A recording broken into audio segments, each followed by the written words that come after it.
Salut, je suis Nadia. Une fois de plus, bienvenue sur ma chaîne. Donc, la thématique est basée sur la maltraitance infantile. Je sais que c'est un sujet qui est très tabou dans les familles africaines, notamment pour les Africains. Donc, sur cette chaîne, vous aurez l'occasion vraiment d'avoir quelques astuces, d'avoir quelques idées de comment vous pouvez passer au-dessus de cette situation-là. Et pourquoi pas guérir de ces séquelles-là pour ceux qui sont déjà adultes comme moi, mais qui ont encore des traumas qui sont là. Donc, voilà, c'est une chaîne de liberté. Sentez-vous libre de vous exprimer, de partager vos expériences et de partager également vos résolutions que vous avez prises. Peut-être ça pourra aider plusieurs personnes. Alors, avant de commencer, voilà, on va passer par l'introduction normalement et puis on va s'asseoir et débattre sur le sujet d'aujourd'hui.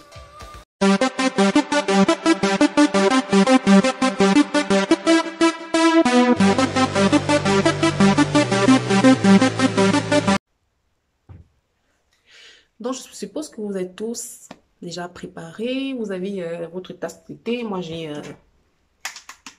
Live Without Water. So, j'ai mon eau qui est là. J'ai mes mouchoirs. J'ai mes notes parce que je dis toujours il faut avoir des mouchoirs à côté parce que on ne sait jamais. Hein? On ne sait jamais. Donc, il faut tout préparer. Alors, aujourd'hui, j'ai décidé de briser le silence. Briser le silence. Parce que malheureusement, quand il y a des enfants qui subissent ce genre de situation dans les familles, c'est pas facile. C'est vraiment pas facile, ni pour cet enfant-là d'en parler, encore moins pour les membres de famille, peut-être de prendre des résolutions par rapport à la situation. Je parle là de mon cas. Peut-être ça a été différent chez vous. Donc, ce dont on va parler aujourd'hui, c'est ce silence-là qui doit être brisé. Et voilà, apporter du soutien à cet enfant-là qui traverse ces moments difficiles-là. Alors, comme je vous l'ai dit dans les vidéos précédentes, moi, je suis quittée de chez ma maman à l'âge de 3 ans. Déjà, je ne sais pas pourquoi, on m'a pas demandé mon autorisation, je ne sais même pas. C'est parce que je pense que voilà, pour toute chose, il faut toujours demander l'autorisation, il faut toujours demander l'avis de la personne. Est-ce que tu veux, est-ce que tu veux. Donc moi, je ne sais pas pourquoi j'ai été déportée chez ma tante, je ne sais pas pourquoi. Alors, je me suis retrouvée dans cette atmosphère-là. On va pas trop entrer dans les détails, mais je veux juste vous amener, je veux un peu vous donner un peu le cours de les choses, comment elles se sont déroulées et tout. Donc, je me retrouve là, chez ma tante à cet âge de 3 ans là, où déjà, c'est pas facile de communiquer avec elle, je ne sais pas, mais c'est une barrière qui a été mise très tôt entre nous. C'était pas facile de communiquer parce que j'avais comme l'impression que à chaque fois que je disais quelque chose ou à chaque fois que on me voyait même du genre triste, c'est très normal qu'un enfant soit triste à cet âge-là. Tu quittes de chez tes parents, peut-être. Moi, j'avais déjà 2 frères et sœurs avec qui j'étais et tout, donc c'était pas facile en fait de me retrouver dans une nouvelle atmosphère où voilà, je sais pas trop. Tu es un peu comme la muse, quoi, donc je suis là et tout. Tout se passe bizarrement dans ma tête, je comprends rien, je suis perdue et tout. Et voilà, ça commence très tôt avec, malheureusement, avec ces traites, ça commence très tôt. Je me retrouve, comme je l'ai dit, à avoir des tâches ménagères très lourdes aussi pour mon âge et encore plus à me réveiller très très tôt parce que ma tante à cette période-là, elle tenait, on va dire, on va appeler ça restaurant, donc pour les enfants, pour les élèves et tout, qui vont à l'école, voilà, qui vont passer par là, acheter peut-être un bout de pain avant de partir, ou alors pendant les pauses, qui viennent manger et tout. Donc, on va dire comme une cantine, mais externe à l'école. Donc voilà, il faut préparer les mets, il faut commander s'il faut, il faut. Il faut savoir qu'on était très très nombreux à la maison. On n'était pas que deux, on était très nombreux à la maison. Je crois que à cette époque, on pouvait être même 14 à la maison. Donc imaginez, vous êtes dans une maison, vous êtes pratiquement 14. Et dans ces 14-là, nous n'étions que deux petits. Moi, j'étais là bon, le fils à ma tante qui était le plus petit en fait à la maison. Donc on était les deux petits. Mais comme par hasard, je sais pas si c'était un hasard, c'est un peu moi qui étais, je ne sais pas, je sais pas si, en fait c'est moi qui étais, j'ai pas le thème, mais c'est moi je sais pas comment je vais le dire, ça me dépasse à dire, mais je vais trouver le mot. Parce que je me dis, peut-être ma tante, elle ne voulait pas trop impliquer les autres parce que voilà, il ne venait pas de sa famille, je sais pas trop quoi. Donc, comme c'est moi qui venais de sa famille, en fait, elle avait un peu, je peux dire qu'elle avait peut-être beaucoup d'autorité sur moi par rapport aux autres. Parce que c'était des gaillards, c'était des grands déjà, et qui venaient du côté à son mari et tout. Donc moi, j'étais la seule qui venait de son côté. Et je pense que voilà, elle a dit, toi, comme tu es de mon côté, tu ne peux pas me dire oui ou non. Donc tu vas seulement faire ce que je veux et tout. Donc, je me retrouve très tôt en train de faire les choses, voilà, parfois qui me sont très lourdes, à cet âge-là, qui me sont très, très lourdes. Je me réveille très tôt, 3 heures, 4 heures, je dois déjà être debout. Je pense que là, je pourrais déjà être dans les 4 5 ans, 6 ans comme ça. Je devais me lever très tôt parce qu'il fallait tout préparer avec elle. Et à chaque fois qu'il y a une petite bêtise, mais la bastonnade que je vais recevoir, une bastonnade, on me frappait avec tout, tout ce qui passait. Si c'est le bois, ça va passer sur toi. Si c'est je sais pas moi, si, il manquait le feu sur moi parce que il y avait la courroie. Je sais pas si vous voyez les machines, hein. Vous voyez les machines quand elles ont besoin on met souvent un fil là. C'est une courroie en fait. C'est très dur comme ça. C'est très très dur. En fait, c'est rond, mais c'était coupé. Donc, c'est avec ça qu'on nous fouettait. C'est avec ça qu'on nous fouettait. Et d'habitude, je me rappelle encore quand on m'intriguait, après m'avoir fouetté, quand on m'intriguait, on dit, quand on devait me fouetter, moi, on arrêtait la courroie du genre au bout.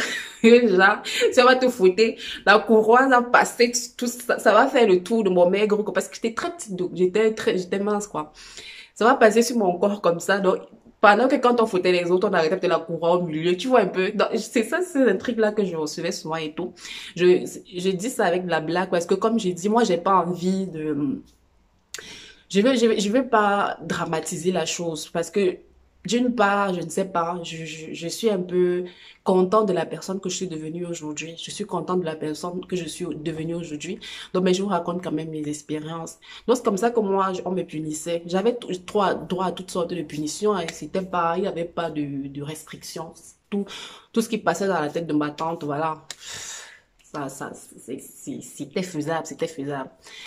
Et voilà, quand j'ai l'occasion peut-être de parler à ma mère, quand ma mère vient encore de temps en temps, quand je dis à ma mère, voilà, maman me fait ci, maman me fait ça, maman me fait ci, maman me fait ça. Ma mère me disait juste, il faut supporter. Il faut supporter. Tu veux qu'elle fasse quoi? C'est ce que ma mère me disait. Tu dois supporter. Donc, je me retrouvais là, il fallait que je supporte tout ça. Et quand je disais ça à ma mère, comme c'était sa sœur, je pense qu'elle voulait pas se sentir coupable, voilà, que je sais pas moi, que son enfant est venu lui raconter ça et elle va peut-être, que sa sœur va peut-être penser que non, elle a mal parlé d'elle avec son enfant et tout. Ma mère allait encore tout raconter à ma tante par derrière. Tout raconter. Et quand ma mère partait, je vous laisse deviner ce qui pouvait m'arriver par la suite. Donc, j'ai reproché cela à ma mère quand j'étais déjà plus grande, parce qu'à cet âge-là, je ne pouvais pas dire pourquoi elle fait ça, pourquoi. C'est quand j'étais déjà plus grande que je lui disais, mais... Et c'était comme ça à chaque fois. Ma mère vient, je lui dis, on me fait ça, on me fait ça, on me fait ça, je veux rentrer, je veux plus rester ici. Ma mère me dit que non, tu vas rester ici. Tu vas rester ici. Qu'est-ce que je vais faire? Tu veux qu'elle fasse quoi? Et c'était la même chose. Jusqu'à à un niveau, je me rappelle, on était, après plusieurs années, allés passer les vacances enfin au village. Mon village chéri. Et là, j'avais le petit frère à ma tante qui était là et tout. Donc, j'étais assise comme ça dehors avec lui. Il me regarde et tout et tout. Il regarde comment j'ai les bleus partout sur mon corps, comme si on m'avait fouetté hier. Pourtant, c'était des bleus depuis des mois, des semaines qui étaient sur mon corps. Il regarde mon corps et me dit, mais Nadia, c'est quoi comme ça là qui est sur ton corps comme ça? Je dis, mais tonton, c'est le fouet qui est sur moi. Il me dit, mais non, ça, c'est pas possible. Ça, c'est pas possible. Ta mère a vu ça? Je dis que oui, elle a vu. C'est là où mon oncle, là, il prend... il va appeler ma mère, il va parler avec ma mère, il dit, mais est-ce que tu as vu ta fille là? Est-ce que tu as vu à quoi elle ressemble? C'est là où ma mère dit que tu veux que je fasse quoi et tout, machin. Je sais pas ce qu'ils se sont dit parce qu'après, ça avait fait un tohu-bohu dans la famille, dans la maison et tout. Ça avait vraiment, ça avait parlé fort. Donc, quand mon oncle, lui, il pensait que voilà, il allait essayer de faire quelque chose pour que le traitement s'arrête. En fait, ça a tout gâté.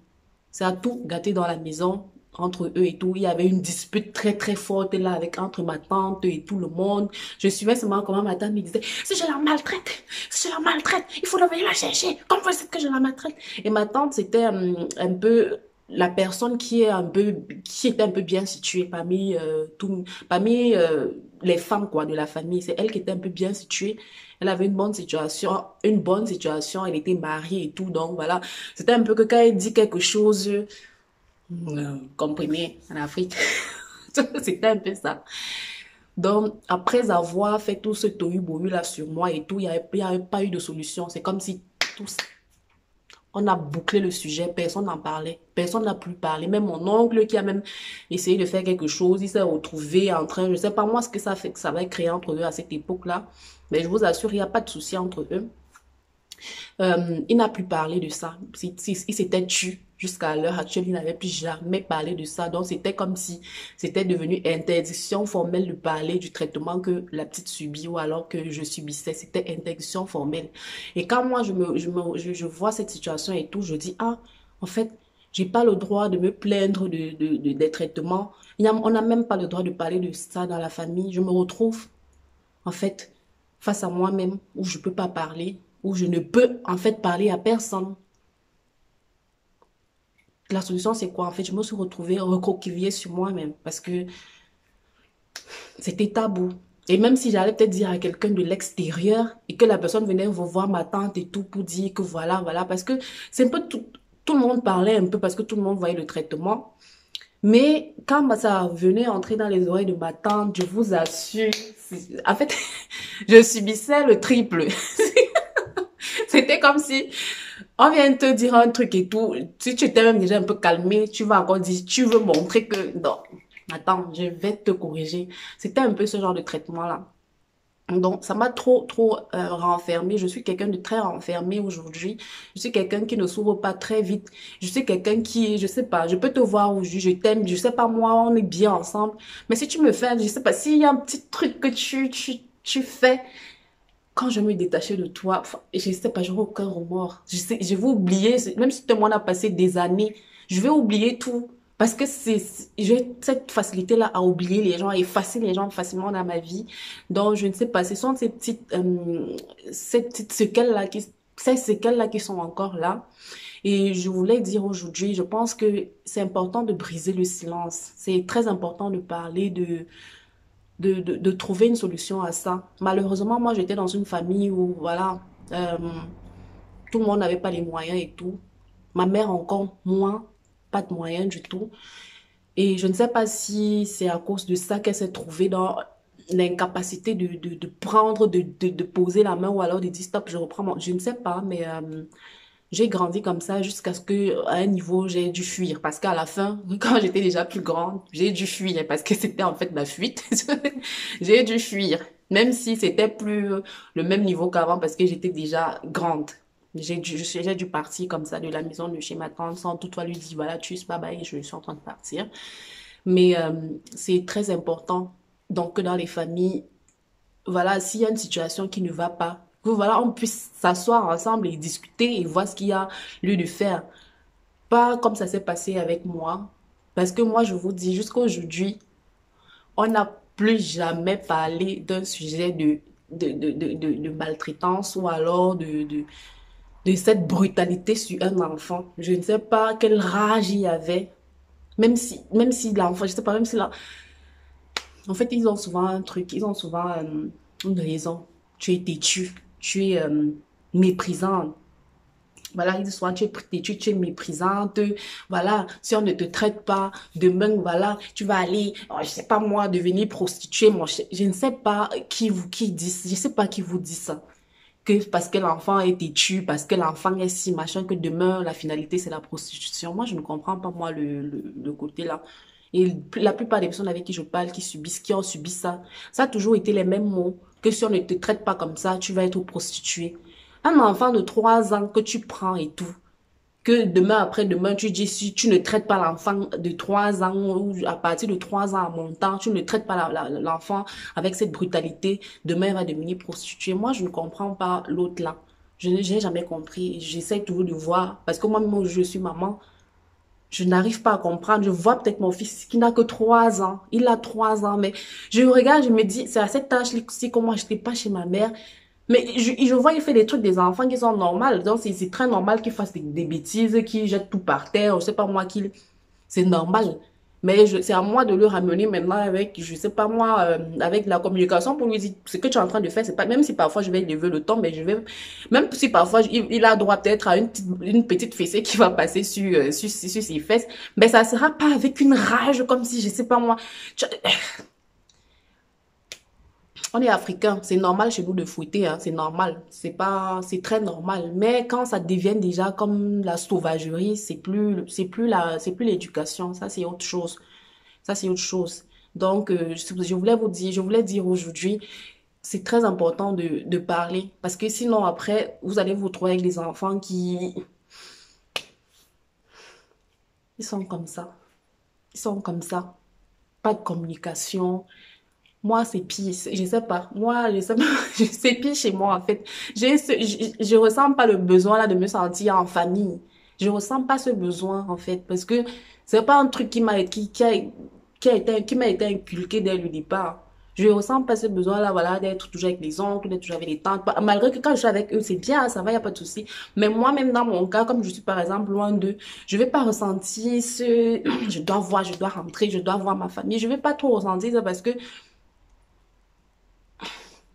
on dirait que ça a été brisé. Et je regrette ça tellement aujourd'hui que je ne sois pas si proche ni avec mes frères parce que j'ai les frères et sœurs. Je ne sois pas si proche avec eux, encore moins avec ma frère. Il n'y a pas cette proximité-là. Et ça, ce sont les séquelles, ce sont les traumas que j'ai eus pendant mon enfance qui ont provoqué tout ça. Donc, ça, ce sont un peu les dérivés de toute cette maltraitance-là. C'est pas, je sais même pas. Tellement j'ai envie de parler, mais je sais pas. Il y a un truc qui me retient encore parce que, comme je vous dis, je suis quelqu'un qui n'aime pas trop s'ouvrir. Et ce que je suis en train de faire, même pour, c'est une thérapie parce que j'aime beaucoup discuter, mais quand il s'agit déjà de moi, j'arrive pas à sortir les mots quand il s'agit de moi. Pourtant, j'ai tellement à dire. Pourtant, j'ai tellement à raconter. Pourtant, j'ai tellement d'expériences là qui peuvent aider d'autres personnes. Mais ça va venir tout doucement et je serai apte à parler de ma situation et comment ça s'est passé et comment je me suis en sortie. Donc, je voulais vraiment dire aujourd'hui, briser le silence. Même si vous n'avez pas de soutien dans la famille, voilà, aujourd'hui, c'est un peu plus développé qu'avant et tout. Vous avez des associations, vous avez des bénévoles qui sont là. Il faut parler pour éviter ce trauma-là parce que si vous grandissez avec, vous aurez beaucoup de problèmes dans la société, beaucoup de problèmes. Donc, pour ne pas en arriver là, je vous propose vraiment de trouver une autre solution. Si dans la famille, voilà, les portes vous sont fermées, allez vers des associations, allez vers des organismes qui sont là pour vous. Donc, c'était tout pour moi aujourd'hui. Même comme j'ai pas pu vous dire tout ce que j'ai écrit parce que j'ai mes notes là. Mais je vais pas aussi faire de très longues vidéos. Je préfère qu'on sectionne ça comme ça, en petite vidéo. Et voilà, avec le temps, je vais revenir sur ce que j'ai écrit. Donc, merci une fois de plus d'avoir été là, de m'avoir écouté aujourd'hui. Et on se retrouve à la prochaine vidéo. Ciao!